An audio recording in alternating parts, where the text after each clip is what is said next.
Welcome to Movie Oubliette, the film review podcast for movies that most people have mercifully forgotten. I'm Dan. And I'm Conrad, and in each episode, we drag a forsaken film out of the oubliette, Discuss it and judge it to decide whether it should be set free or whether it should be thrown back and consigned to oblivion forever.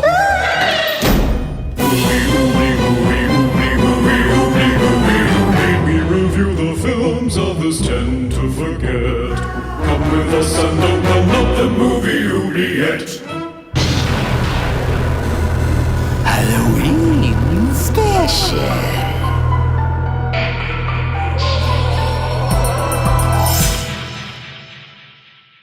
Hello and welcome to Movie Oubliette, the transcontinental podcast for forgotten, fantastical films, with me, Conrad, wearing a cardigan and slippers in Cambridge, UK. And me, Dan, wearing skinny jeans and a flowery shirt in Melbourne, Australia. So in this podcast, we focus on fantastic cinema, sci-fi, horror and fantasy because, frankly, other genres bore us. So, Dan, how are you? I've been doing pretty well, except I actually found this film that we will be covering in this episode impossible to get hold of. Oh. And I went on an epic journey just trying to find it. Long story short, I was on my bicycle, and I spent a good 3 hours cycling around all the stores in Melbourne trying to find it. And eventually, someone tipped me off that a certain streaming service was streaming it. So I signed up to the free 30-day trial. So that's how I ended up watching this movie. Oh, thank goodness. Well, happy Halloween, I should say. Yes, and also worth noting that this is our 13th episode for Halloween. I know, our 13th episode. So you kind of feel like we should be covering a Friday the 13th movie, but actually we're covering a Halloween movie. So maybe we should have done a crossover. There isn't one, is there? There's a little bit of trivia about this film. I think we'll talk about it. So what have we got in the mailbag this episode? Well, I actually had a question from my dear sister, Caroline. Hello, Caroline. Shout out to Italy. And she asked, how do we decide when a film is in the oubliette? That's a very good question. I think, generally speaking, our rules were the film should have been a box office bomb, or it should be a film that, although it might have been a success in one country, it has not gone on to become an international icon or has been completely forgotten. I don't know. What do you think? Yeah, I think so. I mean, in a previous episode, we covered Black Sheep, which was reasonably successful within New Zealand, but in the rest of the world, not so much. So, also, we tend to also cover a lot of kind of lower budget films as well. And I don't know, I feel sometimes it's just a judgment call by ourselves, really. Often I pick films that I just haven't heard anyone talking about. Yeah. So I feel like they're worthy of the oubliette. Yeah, things that I wish more people knew about. Things that I mention to people and they have no idea what I'm talking about. Yeah. Yes, exactly. Yeah. Great question, Caroline. Yes, thank you. Okay, anything else in that mailbag? Well, I got a message. It was actually on the website Good Hit Records. not even any of our social networks. But anyway, a user called Run, who I don't know his real name. So, but Run, you know who I'm talking about. He suggested some movies, and one of those movies was a film called Bubba Hotep. Oh. Which I don't know whether you know about it, but it's been on my watch list for a while. It looks like a very bizarre movie. It is. It's starring Bruce Campbell, who plays a Elvis impersonator. I think he thinks he's Elvis. Oh, yes. I think it's a retirement home and it features Elvis and a black man who thinks he's JFK. Ah, okay. That sounds crazy. and they do battle with a mummy. So yeah, you can imagine. Wow. Okay. I would love to check that out. I have very fond memories of it, but I watched it a very long time ago when it first came out. So I'd be keen to revisit that. That's a good Yeah. idea. Run, run, run. Yeah, nice suggestion. So, Conrad, what is the film that we will be taking a look at today? Ooh, well, obviously it's a Halloween movie. So let's go over to the oubliette and find out. Yes. Over by the oubliette here. It's that William Shatner lurking in the corner. Where?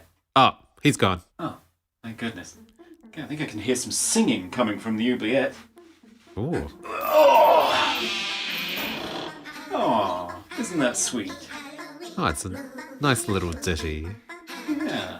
Oh, and they're offering up a movie. Let's see what it is. Okay. It's Halloween. I guess everyone's entitled to a good scare. What do you have, Conrad? So our movie for Halloween is Halloween H20, 20 years later, which was suggested by the Super Horror Brothers, actually, when I asked them the question, which Halloween movie do you think is the most forgotten and underappreciated? And they suggested this one.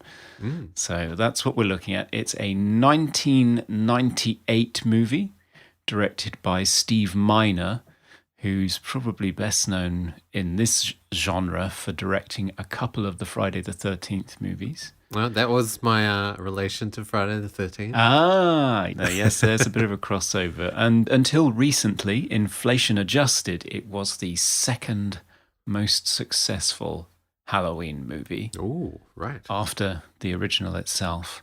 But I suspect that will be blown out of the water by the movie that's currently in the cinema, the new Halloween movie 2018, which I saw yesterday. Ooh. I can make some comments about that one as well. So, what happens in this Halloween movie?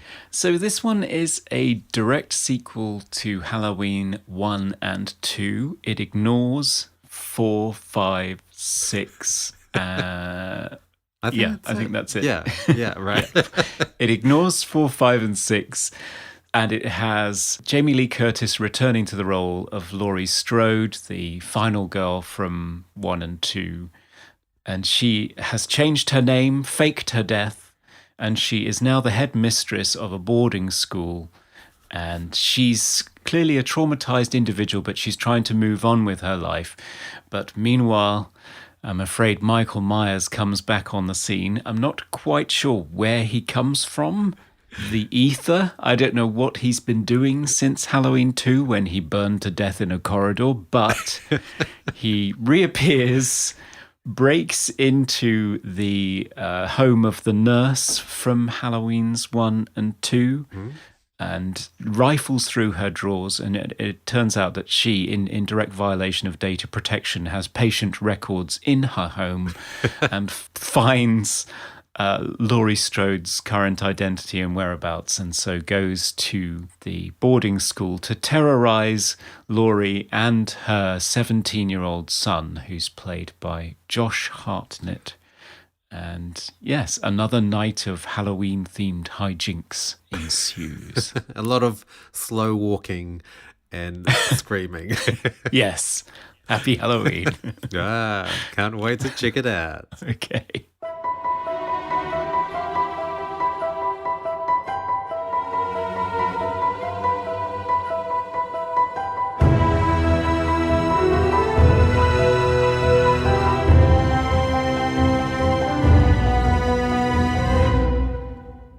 And we're back. So, Halloween H20. Dan, what did you think? Well, Because you hadn't seen this movie, and I don't No. think you've seen many of the Halloween movies either, have you? no, I'd only seen the original 1 and 2 because I don't know. I had this impression with a lot of horrors, especially horrors that have massive amounts of sequels, that all the sequels are terrible, which is generally true. Yeah, So, it's not a bad rule. and I have attempted to watch many other franchises. So I've seen every single Nightmare on Elm Street. I've seen every single Hellraiser apart from the most recent one.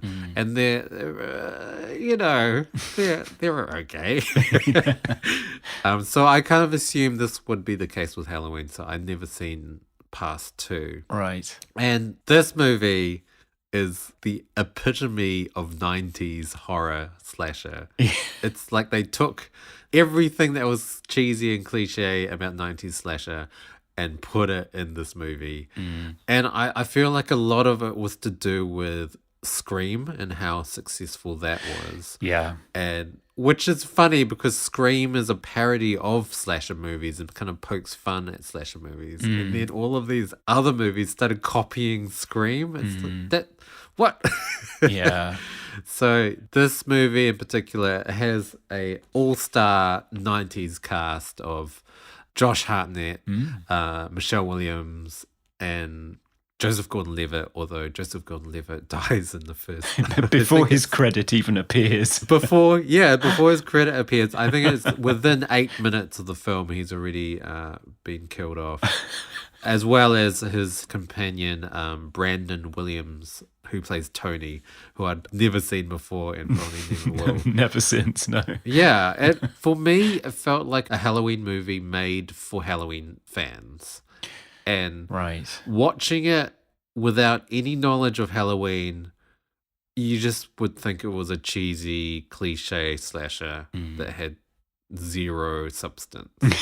But if you had known anything about Halloween and its history and the characters, it was a bit of a crowd pleaser. And it kind of knew that people were watching it because it was the kind of the finale of the franchise. So they didn't really try to make things interesting. I don't think they really tried to make things original. It was just kind of lots of references to the previous Halloween movies and also Psycho, it seems. A lot of Psycho references. Oddly enough, yeah. Because one of the characters was played by Janet Leigh, is that her name? Yeah, who is Jamie Lee Curtis's mum Yes. and is partly responsible for the birth of the slasher genre because she was Marion Crane. She got murdered in the shower by Norman Bates's mother, shall we say? Because we don't want to spoil things. But yeah, so she was the origin of the slasher movie, possibly, you could say. And here she is, playing Jamie Lee Curtis's secretary, I think. And yeah, she has that incredibly knowing scene where I think she actually says to her, if I can be maternal for a moment. Yeah. She says to her daughter before tottering back to her Psycho car. Yes. It is the car that she's driving in Psycho. It has the same number plate, which stands for Yes. Norman F. Bates. While John Ottman plays the main title theme from Psycho on the soundtrack. So yeah, it's kind of trying to tap into that postmodernism that came along with Scream, which was, 1996? So I mean, I tend to think, and you can argue with me, because I'm an 80s kid, you're a 90s kid. There's a slight age difference there. We won't say how many years it is. But I just tend to think in terms of horror and sci-fi and fantasy, the 90s is pretty much a wasteland of terrible movies. And Halloween H20 just feels like such a product of that era, such a desperate attempt to plug into the success of Scream and be postmodern, and having something as ridiculous as Jamie Lee Curtis's mother and the star of Psycho driving her Psycho car and so on, but not really going full bore for it, not really being as openly mocking and self-referential. It doesn't really push fully into that territory. So you get this kind of standard Halloween movie with a couple of odd knowing moments plugged into it. It's not fully successful on even capturing the zeitgeist that was available for 90s movies, which was the Kevin Williamson postmodern approach. I mean, I'll obviously have to disagree about the 90s being a wasteland. You liked the 90s? I mean, I love the 90s, but I think that horror was not good in the 90s. I mean, No. I think I have a lot of nostalgia for the horror from the 90s. And also, it was quite tame in comparison. Oh, yeah. 80s was just full on over the top. And 90s, in comparison just wasn't quite there. And because, CGI was still beginning, so it was, any time there was CGI in any movies in the 90s, it looked horrendous. There's a CGI shot in this movie. I don't know if you spotted it. I didn't spot it, but I did read about it. Like there were, some CGI shots in this. But I don't know. I grew up in the 90s, so I can relate to the fashion, and I can relate to this very image conscious, two-dimensional characters. I felt like in the 90s it was very, very superficial in terms of, I don't know, it's hard to explain, but this movie felt very fake. None of the characters seemed that afraid. All the sets looked like sets. Even if you look at the boarding school that they go to me, it looked like an Italian villa. It didn't look like a school at all.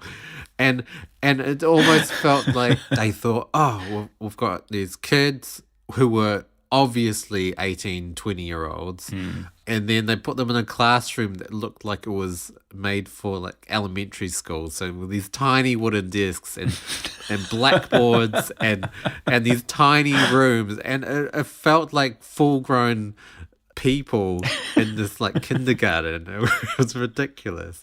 And everything felt like it was from the set of Beverly Hills 90210 or something. Just a lot of very posh Californian architecture that had not a shred of realism whatsoever. And I don't know, I felt like I was watching a movie. I didn't feel immersed in this terrifying event. It was very cookie cutter characters that were, the black guy, the promiscuous couple, all the cliches that you expect in slasher horror movies were in this movie.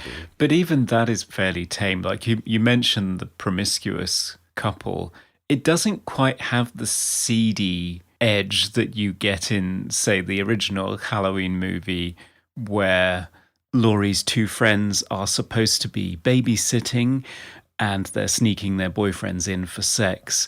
And one of them even mentions her charge. Lindsay is upstairs sleeping, and I think the guy says something about ripping her clothes off and getting her involved as well. Oh, yes. And she's like 8. Whereas in this one, that couple, I mean, what are their names? Charlie and Sarah. Yeah. Yeah, I don't believe that Charlie and Sarah are together, for starters. Yes. I'm sorry. That guy did not get that girl. I'm sorry. But he kind of just seems like the nerdy, creepy guy that mentions sex all the time, but they're not actually doing it. And notably, nobody's actually doing anything. This is the weird thing that I didn't understand. So the setup for the movie is Michael appears out of nowhere, raids this nurse's house, kills Joseph Gordon-Levitt and his friend and the nurse, and then heads for Laurie's place just at the time when everybody's going off on some trip somewhere that Laurie's son, John, I had to look this up as well because they're just such boring characters. You don't even remember what their names are. Yes. He wants to go, but because she's been traumatized and she's suffering from post-traumatic stress, she's very protective of him and won't let him go anywhere and lives in this gated boarding school. Yeah. So he wants to go. In the end, when she finally gives up and lets him go after they've had an argument about moving on and facing your demons, he doesn't actually want to go because his girlfriend's been grounded as well. So they and the other couple, Sarah and Charlie, stay behind to have this secret party, quote unquote, which seems to consist of about 200 candles in a basement. I thought that as well. The first words that came out of my mouth when they had the millions of candles was, is this the craft? What is this? And also, they raid the fridge and they put like what seems like 300 chicken nuggets on the tray upstairs. I don't know. It's the tamest party ever. I mean, they do more washing up than they do actual partying. It's just ridiculous. Yeah.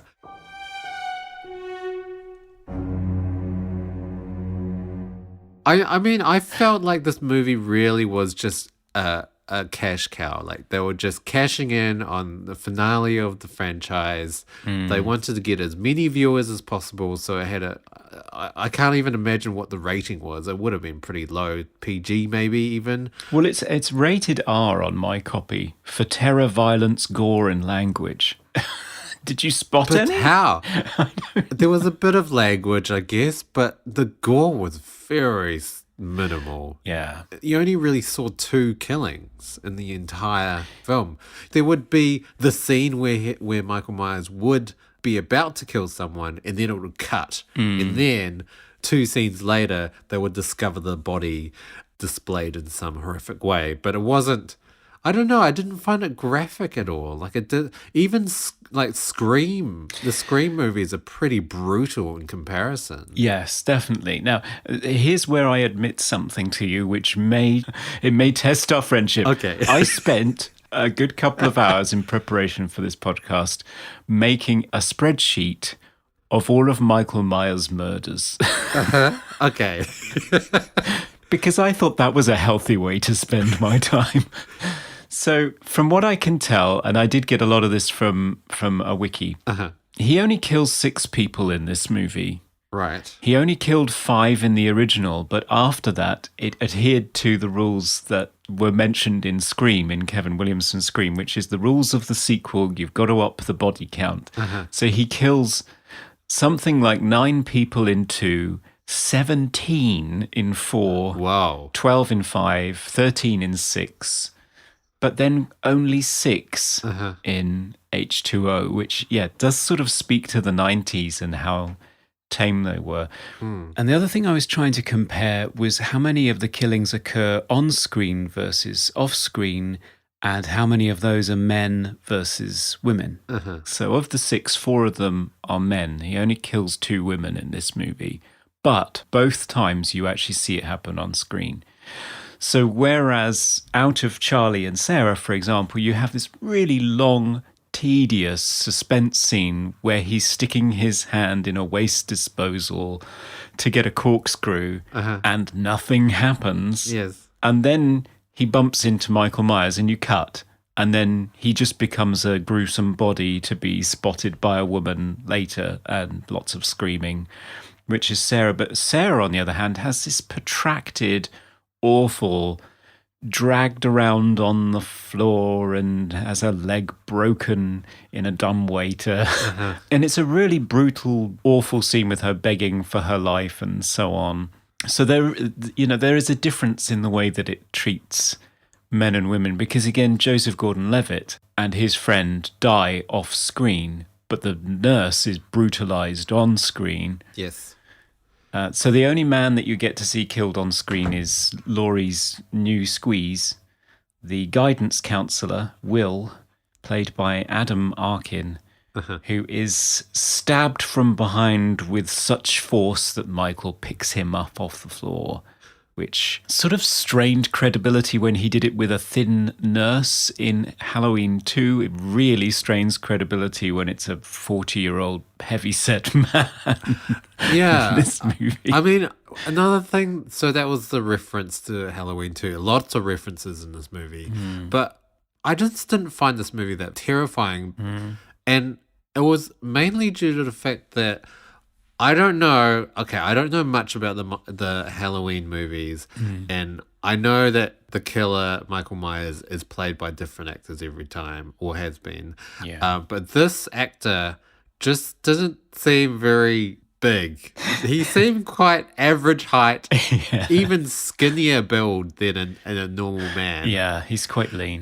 So when he was walking towards the characters and chasing them at an excruciatingly slow pace, he just wasn't terrifying. No. He just looked like a Weasley man walking really slowly. So Yeah. I don't know. I just wasn't scared. No, I wasn't either. And not in the new one either, which we can get on to if we wanted to. Yeah. But I mean, Michael Myers it's not good in this film, I don't think. I mean, he's played by a stunt man called Chris Durand, who was also played Ghostface in one of the Scream movies, perhaps 2. Oh, half of the time, because always in the Scream movies there were sort of 8 people doing the murders or something ridiculous when the final reveal comes out. Yes. And that works for Ghostface, because for me Ghostface was never about sort of walking slowly and implacably towards his victims. He was running around and getting smacked in the face and falling downstairs. He was always a very lithe young guy, I think. Yes. Whereas Michael, well, he's called the Shape, and he is supposed to be an imposing figure. Yes. And strangely eerie. And the fact that he never runs and just walks slowly towards his victims is kind of disturbing, because you just get this sense that he knows he's going to get you eventually, so he just takes his time. And they try to do that in this, but it's just not particularly frightening. And they also try to do the thing in the original movie where Michael would keep appearing in the background outside a window or something. And then when the character went back, he wouldn't be there. And then, but in this one, it's not scary at all, because you sort of see him step into position and then you see him step out again and then you see him step back again. I think it's when he's sort of appearing outside the windows of LL Cool J's security guard hut. Yeah, that scene not was scary. It was hilarious to me. A lot of this movie was more funny than scary.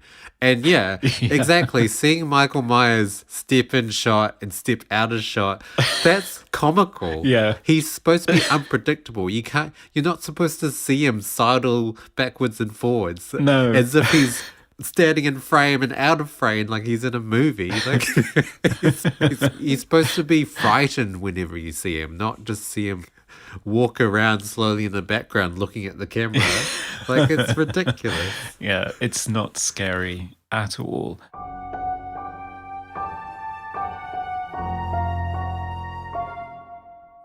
Another thing that really irritated me that was supposed to be scary about this movie is the tremendous amount of jump scares. Oh. So every half a minute there would just be a ridiculously loud noise that was supposed to scare you, but there was never anything scary about the noises. No. Nothing at all. Joseph Gordon-Levitt is actually responsible for the first one. He bumps into the nurse wearing a Friday the 13th hockey mask. Yeah, So- exactly. Another reference. The blame for the first pointless jump scare is firmly in your lap, Mr. Gordon-Levitt. And I didn't count all the jump scares, but it must have been at least over 20. Yeah. It was a ridiculous amount. And some of them were so stupid, like just kids running past, and they just turned the volume right up to 11 at that point. Yeah. It's just kids. And then another time where some other teenagers bump into a window. There's a scene where Laurie just bumps into Norma, the Norma character, and then just loud sound, loud orchestral hit. It just got irritating. Yeah. And each jump scare wasn't scary. I know we've complained about modern movies using jump scares to excess, but this was ridiculous, and there was no build-up at all. There wasn't even the obvious take all the sounds away jump scare. No. It was just loud sound in the middle of a conversation. Yeah. Or she would cross the street, loud sound.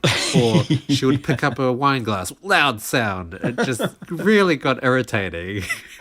Yeah, no, you're right, actually. It's a good point, because, I mean, yeah, we do talk about Quiet, Quiet, Bang movies, which is the thing that we joked about with Mark Kermode with The Nun, Quiet, Quiet, Nun. Yes. And it is an irritating trend, and as Kermode says, it's a genre of horror filmmaking for people who hate horror movies, who just want to go and be cattle prodded occasionally. But even in those, there's the art of misdirection and dropping the soundtrack down and surprising you.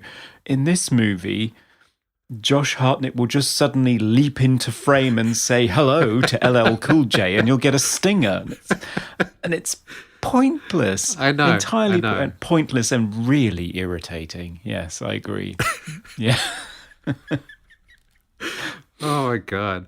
I wish I'd counted it. I wish I'd had a tally of how many jump scares there were, because it just got out of hand, really out of hand. Yeah. I just couldn't believe it, especially the one with Joseph Gordon-Levitt, because that was actually kind of a tense moment where he's in the house investigating, and then it's just like an ironing board falls. Like, come on, what? I mean, the horror aspect of the movie didn't even really start until halfway through the film. It was a good 45 minutes into the film where things actually started ramping up. It's like, oh, finally, Michael Myers is at the boarding school. Excellent. Yeah, although, truth be told, that's very similar to the original, which has at least sort of 60 minutes of its 80-minute running time, just getting to know Laurie and her friends and having a few little run-ins with Michael where he stood outside the school or he stood on the pathway in front of them or he drives past them in a car. But it's actually building tension. At least he's there. Yeah, exactly. And I felt like the score in this one did not add tension. No. It just filled in the blanks to how a horror movie should sound and tick the boxes, and that's it. It did the bare minimum, whereas the original, like Halloween 1 and 2, the score really drives the film, and the fact that there is a lot of scenes where it's from the first person point of view of Michael Myers, so you feel like you are lurking in the bushes in his shoes. Whereas with this movie, it never did that. There was one scene, I think, towards the start where it was in that kind of first person point of view, and that was it. No, you never had the first person view. You never had the breathing in the mask. Yeah. He never made an imposing figure. He never did anything particularly terrifying.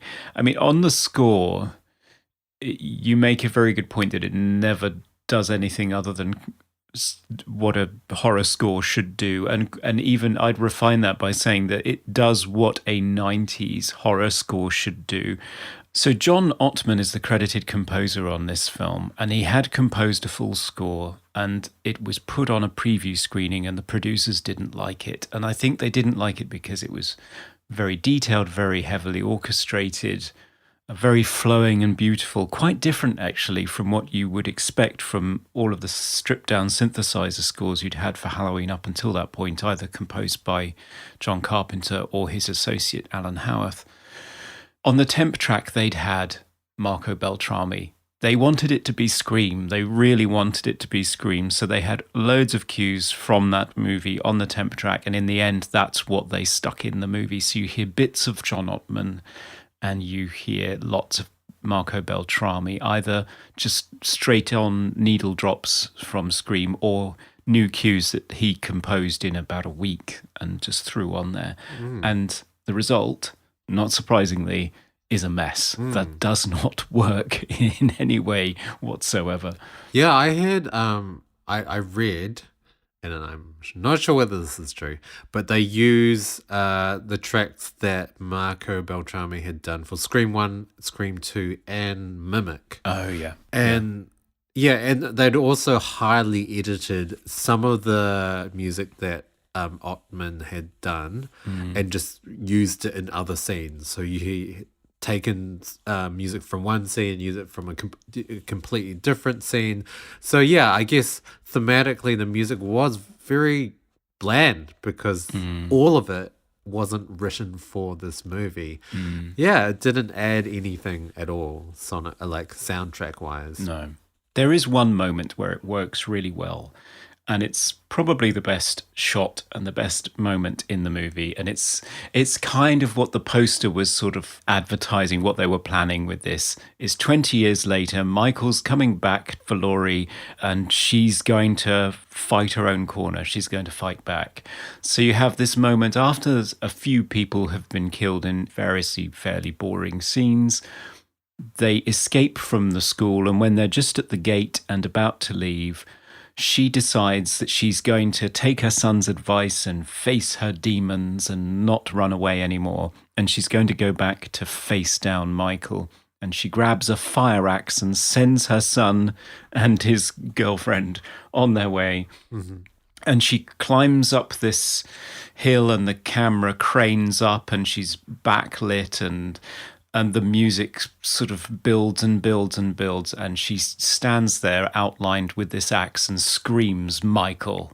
And then as the music hits with the Halloween theme, Right. and people were cheering in the theatres, and you can see why. That is a really well orchestrated moment. It's kind of what I was expecting to get yesterday watching Halloween 2018. Okay. I didn't get it. Oh, okay. Yeah, there is no correlating moment in this new movie. Okay. And on the commentary, Jamie Lee Curtis is very pleased with that moment because her only comment on it was, "Boom!" Okay. So I think she likes it. Oh, right. So it's kind of an iconic moment. It's the final girl faces down her monster. She's no longer going to be terrorized by him. She's going to chase him down and dispatch him, which was sort of the battle that the film is selling. But then you just get prolonged sequences of her hiding under one of 4 tables in a very small dining room, which has to be the most anticlimactic climax for this great horror legendary battle I can imagine. It's just terrible. I mean, all the scenes with Michael Myers where they were supposed to be terrifying, I felt that they were very laughable, and a lot of moments where I just ended up face palming. Like, what are you doing? Pretty much every scene with Michael Myers chasing after these people, I would ask, why are they doing this? What is happening right now? Like, why would Laurie open up a drawer of knives and then throw them all on the ground? Why would you do that? Why would you make it harder for you to grab the knives? And then after that, why would you just fling them at Michael Myers with none of them being in anywhere near his vicinity? It was just ridiculous. Yeah, and then after she's stabbed him about 18 times and he's gone backwards over a balcony, which is his signature move, Yes. she's left with one knife and she drops it. Now, surely she knows Michael Myers well enough at this point not to drop the knife. I mean, this is the mistake she made in the first movie. Yeah. And everybody shouted at her then. I mean, surely everyone was screaming at her in the theatre this time. And I had such high hopes for this because at the beginning, the nurse who survived Halloween 1 and 2, she shows some good sense. She turns up, her home has been broken into, and when she peers inside the door, she hears a noise. She does not investigate it. In fact, she quite pointedly says, "Fuck this," and goes next door to find somebody else. And even when afterwards, when Joseph Gordon-Levitt and his friend have convinced her there's nobody there, everything is fine, she goes back in and again she sees a shadow passing by her back door or something, and again says, "Screw this," and starts trying to get out of the house. And I thought, okay, this is postmodern. These are people who are aware of how these movies work and they're not going to make these sorts of mistakes that characters make in these movies. But that's all the pre-title sequence. I don't know if that's the only bit that Kevin Williamson wrote, and then afterwards it was written by somebody else, because then it just becomes a litany of stupid decisions that make no sense whatsoever. Yeah. Now it's time for Random Trivia. Dan, what have you got for us in terms of trivia from Halloween H20? Well, you've actually mentioned a few of the things I have written down. I always do that. But there's a bit of trivia with the scene that the 2 girls, Molly and Sarah, they're in their dorm room. They're watching a movie on the TV, and it happens to be a clip from Scream 2. Yes. But apparently originally the movie that they had on the TV was So I Married an Axe Murderer. So the joke was that because in that movie, Mike Myers, the actor, plays a character in that. So there was that correlation between Mike Myers and Michael Myers, which I always thought was hilarious when I found that out. I mean, imagine if an actor came along that was called Jason Voorhees. Like, Yeah, you'd want to change that, wouldn't you? I would, yes. Yeah. On the commentary, Jamie Lee Curtis mentions that she really wanted Mike Myers to cameo in the film. Ah. She was going to have a moment where she bumped into him on the street and did a double take. Right. Tonally, I don't see how that would fit into this movie. No, not at all. But apparently Mike Myers wanted nothing to do with it. And I guess I can see why. Yeah. If your name is similar to the name of a serial killer in a movie, you probably don't want to draw attention to it. No, not at all.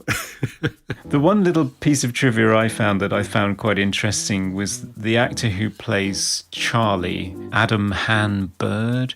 He mentioned in the interviews in the making of that in the original draft of the film, before Jamie Lee Curtis got involved and it shifted to this whole epic battle between Laurie and Michael, Yes. it was going to be about a copycat killer in the boarding school, and his character was going to be the killer. Oh. So that kind of gives you more of a sense of why he was cast, I think. Him being sort of the creepy, oversexed nerd who suddenly turns out to be a killer in the third act makes a lot more sense than him being the oversexed boyfriend of Sarah. But there we go. Yeah. I feel like that would have completely changed the Halloween franchise, though, not having Michael Myers as a killer. I don't know. I think a lot of fans would have really hated that. Well, it didn't work in Friday the 13th, famously. All right. When they tried to have a copycat Jason, it did not go down well. So he had to be resurrected as a zombie in the next movie. Yep. Whereas in Halloween, they just retcon and come up with a completely different timeline, seemingly every 20 years at this point. And that's our trivia.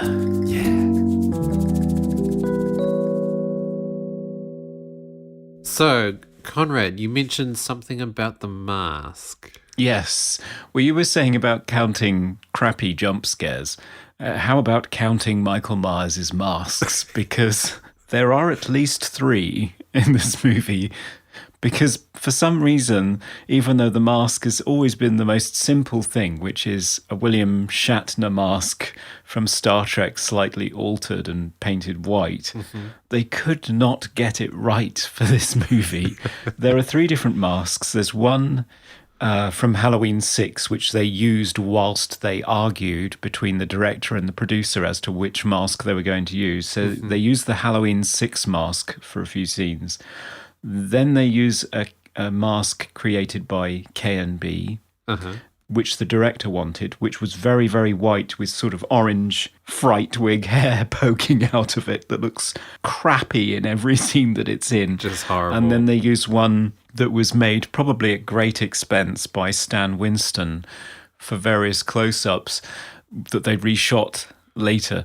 And apparently they couldn't get to all of them. So there is one shot in the movie where they just didn't have time to reshoot it or something, where there is a computer generated Michael Myers mask. Which scene is that? I don't know. It's towards the end, and it's just a medium close up of him looking up. It might be when he's wounded by Jamie Lee. I can't remember, but it really sticks out to me because it just looks as though this has been sort of pasted on over the top of the film, and it's sort of hanging in space. And CGI in 1998 was not what it has become. Nope. So to add to the fact that you've got this lean guy that is not imposing and just doesn't do a very good job of being the shape, you also have this stupid mask that changes from one scene to another. That's ridiculous. I mean, surely that should be the first thing you would sort out before you even start filming. You'd think. Have a mask that is the same for every scene. Yeah. Another thing that was ridiculous,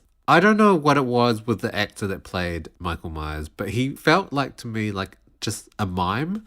Like a mime playing a serial killer. Because there were a few scenes where he kind of throws his hands in the air as if he's like, especially the scene where I think he's pinned to the tree at the end and Jamie Lee Curtis has got the axe and he's kind of like holding his head and like shaking it around. It really took me out of the scene and Jamie Lee Curtis was very good and very serious, and then you've got this pantomime Michael Myers kind of flailing around and just not.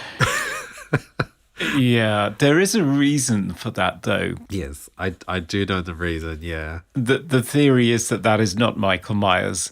That's an emergency medical technician who's been stuffed into the Michael Myers costume. Spoilers. Spoiler everyone. alert. Yes, Jamie Lee Curtis can axe his head off, and you can get the payoff that, yay, Laurie has prevailed, hurrah. And they can still do another sequel where they reveal that, oh no, it wasn't Michael. Michael brained an EMT, stuffed him in his costume, and then this person never found a way to make it clear that he was an EMT and not a serial killer, and never tried to get the mask off either. And couldn't speak. Okay, so let's say that happened. So Michael Myers has been thrown off a balcony. He's on this table, and then Laurie goes away. When the ambulance arrives and the police arrives, Michael Myers has the time to somehow knock out an EMT, swap his clothes, put his mask on him, somehow, I guess, cover his mouth, and then stuff him into a body bag, and then go away and hide, and no one noticed? What? How is that?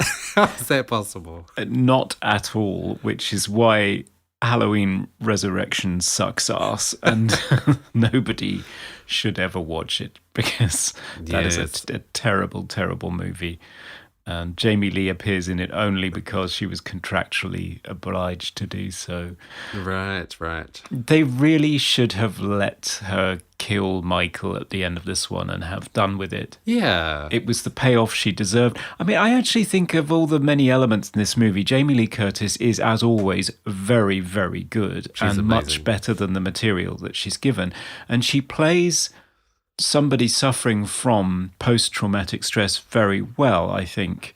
Much better than in the new movie. Okay. Well, see, this movie has her as, she started a new life. She's changed her name. She has a responsible job. She's the headmistress of this school. She looks as though she's a good one as well, who relates to the kids really well. But she also shows clear signs of substance abuse. It appears that she's an alcoholic. She's got a bathroom cabinet full of pills, and she wakes up screaming, and her son has to rush to her and look after her. And she's also smothering him and struggling with letting him have a life of his own because hers is damaged. And that seems sort of like a good balance, and it works well, and her payoff at the end works really well. The new movie has her as this survivalist whose child was taken away from her because she pulled a full-on Sarah Connor from Terminator 2 and raised her child to be a killing machine waiting for Michael Myers' return, despite the fact that he was institutionalized throughout. Right. But anyway, so she's this crazy, wild, grey-haired survivalist with a cabin that's tricked out with floodlights and a secret room and jars of pickled vegetables and a stack of guns. And it just seems less like a real person than the person that she plays in H20, I would say. So I actually think this movie does that job better. I mean, there are lots of little subtle scenes, like the scene where she's in the restaurant with Adam Arkin, and while he's in the bathroom or something, she asks for another glass of white wine so that she can drink the one that she already has quickly and give it to the waiter and have another one there ready to carry on, and her date won't know that she's had two glasses. It's little subtle things like that that I think actually in that case was her idea. Right. So some of the human drama sort of works, but it's surrounded by the most banal 90s slasher movie that you can imagine, which is a shame. Yeah, I the characters themselves, by themselves, were well-rounded and kind of developed. But yeah, as you said, surrounded by the most atrocious set design, terrible cliches in horror, terrible Michael Myers. As a viewer, you just didn't believe this was really happening. You know, this wasn't a terrifying thing. This was just a film made to please the fans and have a final conclusion to the franchise. Which unfortunately it didn't manage, because here it is back again 20 years later with yet another final showdown that ignores all of the events of Halloween's 2 through whatever, including H20. Right, I didn't know that. Yeah, it ignores everything after Halloween and just imagines her with a completely different family in a completely different circumstance. Yeah. Coming to you live from the Movie Oubliette Theatre, it's the prestigious Mobley Awards. Welcome back to that very special time of the podcast, the Mobley Awards, where we nominate a bunch of our favorite things in a number of amazingly fantastic categories. As always, we start off with our favorite quote. Conrad, what was yours? Well, again, it's another case of my favorite parts of the movie happening in the first 8 minutes. So it's the cranky old chain-smoking nurse who is challenged by Joseph Gordon-Levitt's friend with the very 90s socially conscious, "Has anyone told you second-hand smoke kills?" To which she replies, "Yeah, but they're all dead." I know, it was such a common thing in 90s movies to always comment about how bad smoking was. Yes, very much so. And if a character was going off the rails, they'd start smoking. That was how you knew that they were having a hard time. But now nobody smokes ever. No. So, how about you with favourite quote? Or have I stolen yours? No, so the quote I had was just ridiculous because it was just highly inappropriate. So the whole school has gone on their field trip and it's just the 4 remaining students. And the teacher, Will, Mr. Brennan, as they refer to him, goes to check on the dorm room, and the 2 girls are there, Sarah and Molly, and he just asks them, "What are your plans for tonight?" And Sarah says, "Well, we thought we'd hit the town, pick up some guys, you know, drop some roofies in their drinks, have a very date rape evening." And he replies, "Sounds good." And then Molly says, "Care to join us?" And then Mr. Brennan says, "I can't. I'm having my nipples pierced." And a very kind of 90s social commentary. Yeah, and the school teachers that are just really cool and down with the kids. Oh, yes. They're down, they're trendy, they're hip. So how about our most 90s moment? Did you have something for that? I mean, I guess the clothing. This will probably double as for best hair and costumes as well. So a lot of flannel everywhere. Everyone's wearing flannel. And everyone's doing that thing. And I also dressed like this in the 90s where you would wear a t-shirt and then you would just wear a long sleeve button-up shirt over the t-shirt but never button it up. And it would always be oversized as well. So this huge flannel shirt over a t-shirt was a very 90s trend. Yeah, I remember it well. Yeah, for me it would be just the postmodernist references, just the fact that the film is just one constant stream of postmodern references and trying desperately to be Scream and failing miserably. It's so desperately trying to be Scream that it's even using the music from Scream. How desperate can you get? Yeah. Well, they did give the script to Kevin Williamson to rewrite, and he did rewrite it, but he didn't get a credit because the original writer wasn't willing to come to an arrangement on that. So Yeah. he gets an executive producer credit instead and moved on to focusing on launching Dawson's Creek instead. On the best hair and costumes, you've already mentioned the abundance of flannel. For Yes, me, a lot of flannel. the award for best hair has to go to Josh Hartnett, who made a thing of trying to destroy his hair quite purposely.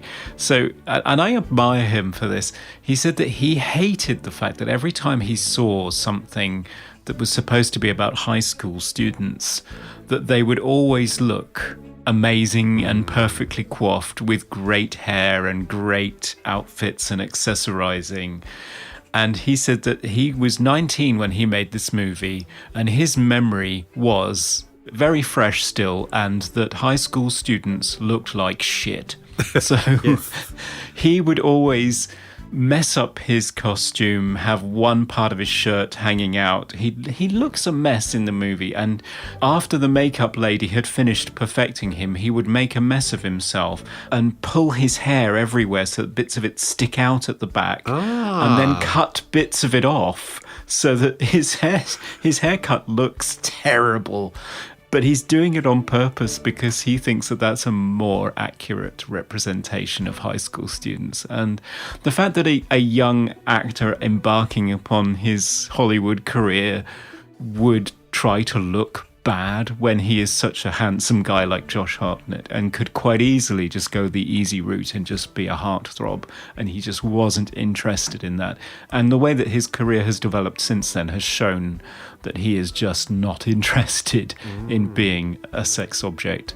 Yeah, I really respect that. I think that's great. So That's really interesting because I did notice that he did look scruffy in the sense that I dressed and also my friends would dress exactly the same, because in the 90s it was actually more fashionable to look scruffier and to not tuck in your shirt and to have your pants falling off your waist and to have ripped jeans, and that was trendy. So for him to do that was a good choice. that's a genuine award there, I think. We're not mocking. I think, No, we're not. I think he deserves this one. Great. Good stuff, Josh. So, a favourite scene? Is there a scene in this movie you actually like? Well, there's one shot that I love in this movie, and I think it was used in all the posters, and I'm not sure. But there's a shot where the kids have gone through this gate and they've managed to go behind this door, and they shut the door, and it's just got this circular window, and then Michael Myers, his head is right against it, and so is Laurie's on the other side, and the look of absolute terror on her face is, it's such an iconic shot, but there's none other in the entire movie, and every scene is bland and cliche after that.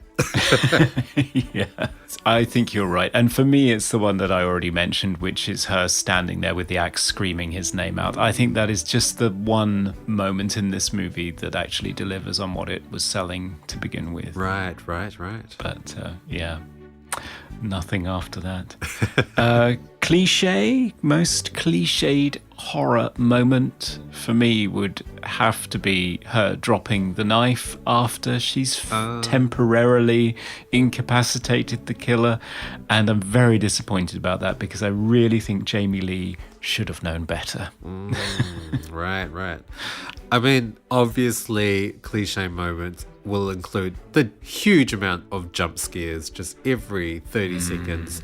But I also noticed every single door creaked. Every single door, every cupboard, everything that opened that was on a hinge made a big, scary, horror creaking sound. Oh, I didn't notice that. Yeah. Wow. And because it's Halloween, we shall return to a category that we often skip over because there is none, but fake blood, star rating 4. How would you rate the blood in this movie, Dan? It was very tame. So the entire movie was very tame in terms of the gore and the blood. So I would rate this 1 star.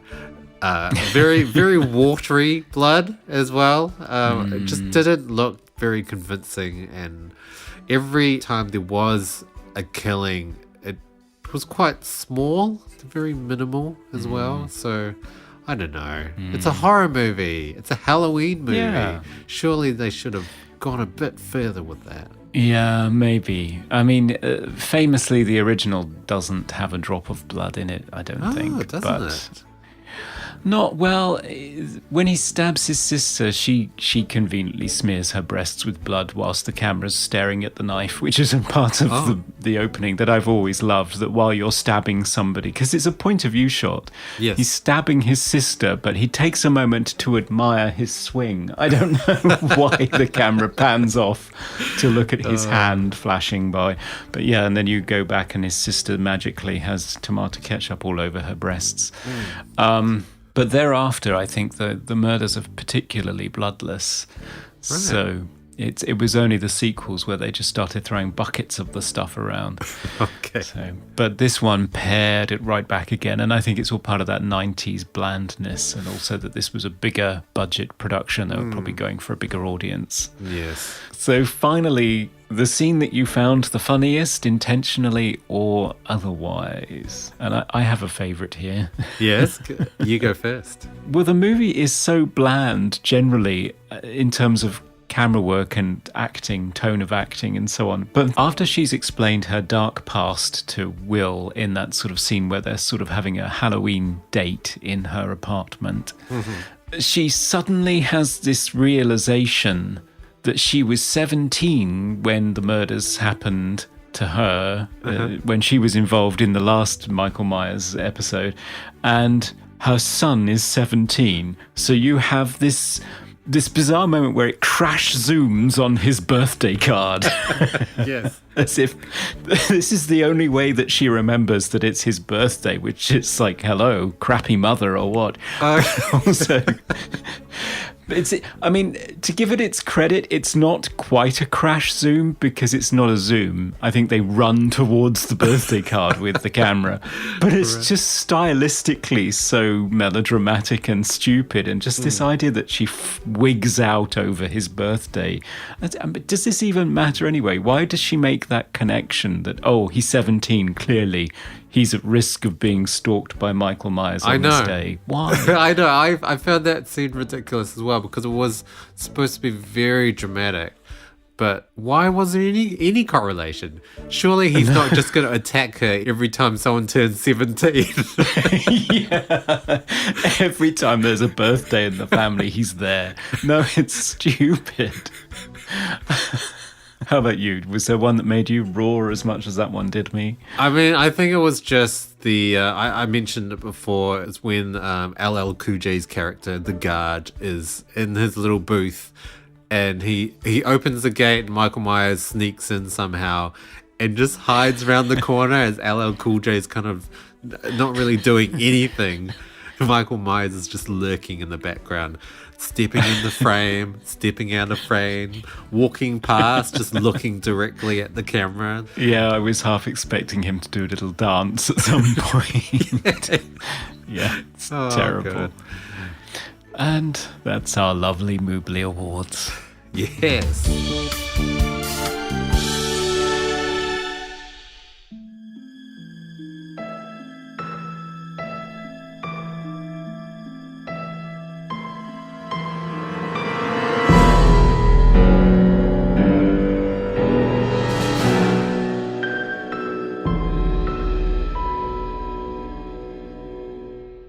Welcome back, listeners. It's that time for the final verdict. Should Halloween H20 be locked up in Smith's Grove Sanitarium for 15 years, or should it be set free to roam the country in a 1971 Buick Skylark? Conrad,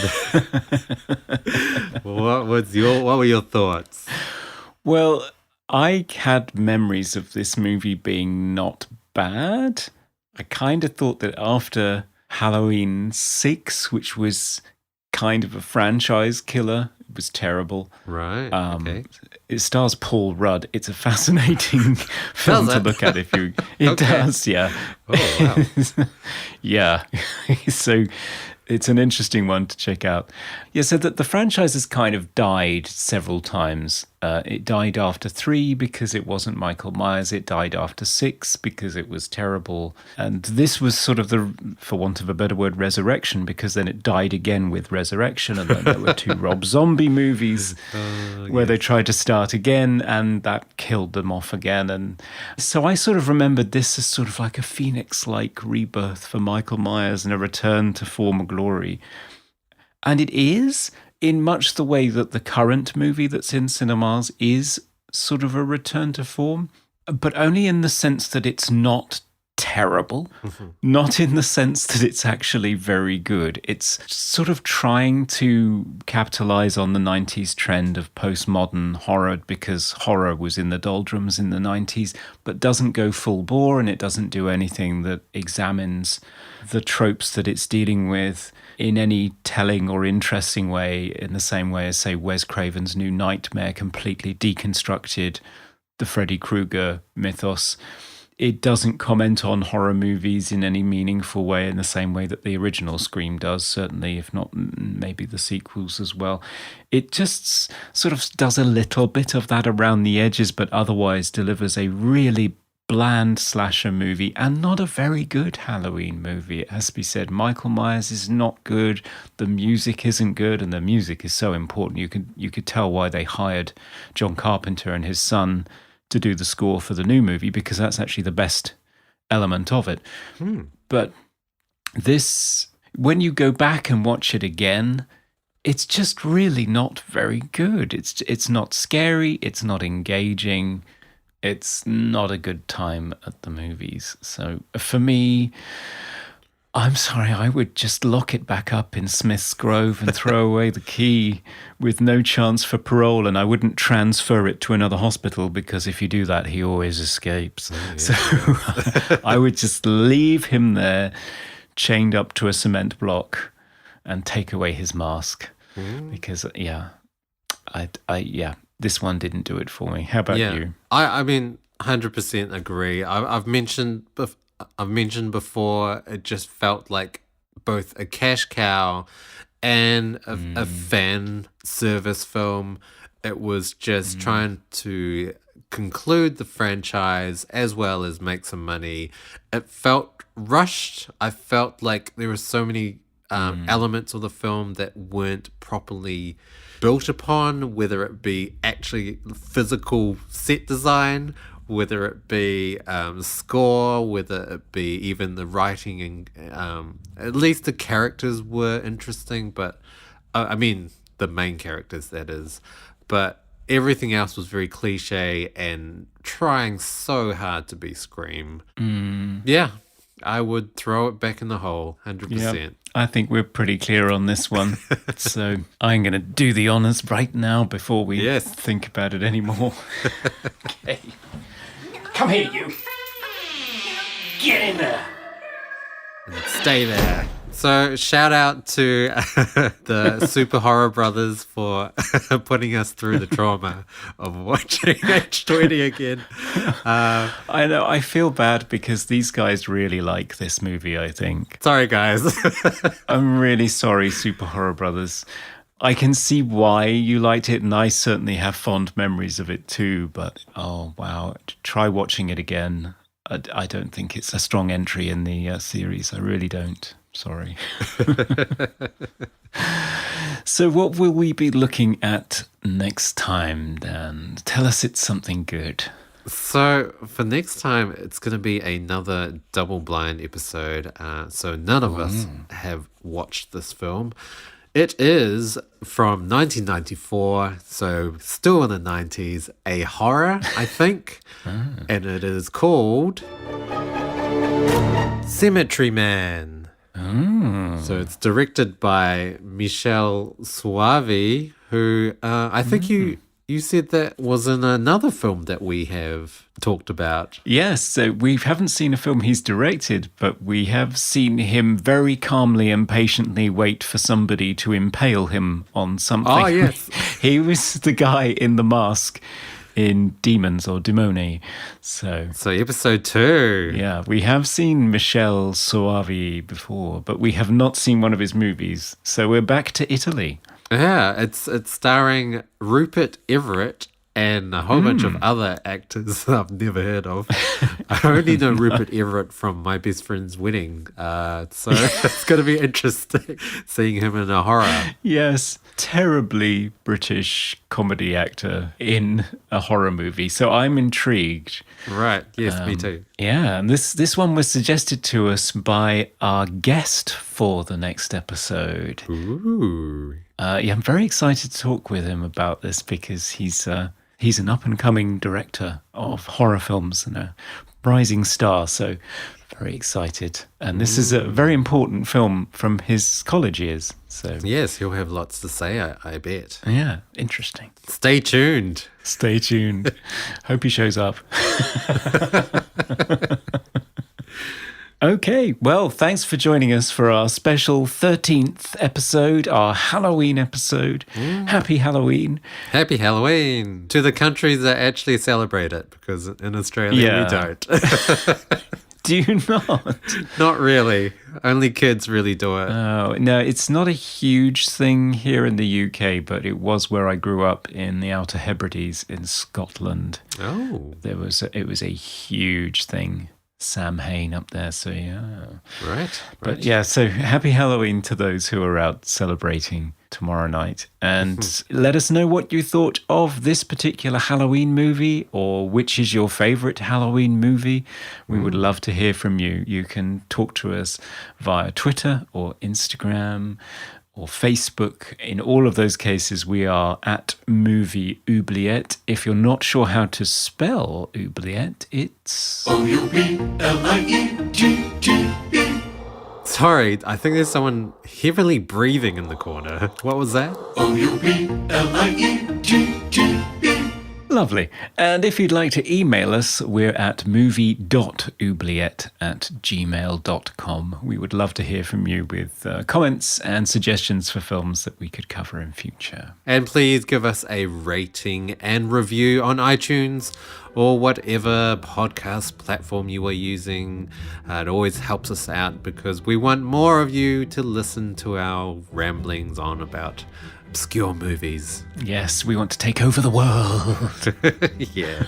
So that's it for this episode. Join us next time on Movie Oubliette. My name's Dan. Mine's Conrad. Goodbye. Bye for now.